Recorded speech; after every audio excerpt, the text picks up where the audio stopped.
இல்லை நான் என்னுடைய கோயிலுக்கு வந்து இன்வைட் பண்ணேன், கூடிய சீக்கிரத்தில் வரேன்னு சொல்லியிருக்காரு. அவ்வளோதான், சும்மா கேஷுவலாக தான் பேசுது. ஃபர்ஸ்ட் டைம் அவரை மீட் பண்ணுறேன். எனக்கு ரொம்ப பிடிச்ச ஒரு பர்சனாலிட்டி அவர். இருங்க ஒரு செகண்ட். வாங்கம்மா நடிகர் அர்ஜுன் பிஜேபியில் இணைந்து விட்டாலும் வெளியில தகவல் இல்லைங்க, அப்படியெல்லாம் இல்லை அதெல்லாம். ஃபர்ஸ்ட் ஆஃப் ஆல் நமக்கு இந்த அரசியலுங்கிறதே தெரியாது. ஸோ மோடி அவர் பிடிக்கும். எங்கள் ஃபேமிலி எல்லாருக்கும் மோடின்னா ரொம்ப பிடிக்கும். ஸோ அவர் இன்னைக்கு வந்திருக்கிற தகவல் தெரிஞ்சது.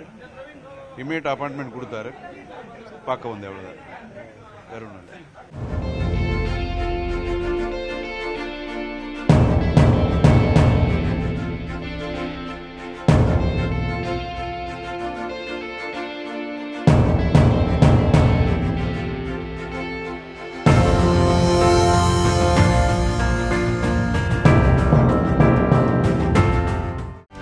செய்திகளை உடனுக்குடனும் துல்லியமாகவும் தெரிந்து கொள்ள சப்ஸ்கிரைப் பண்ணுங்க.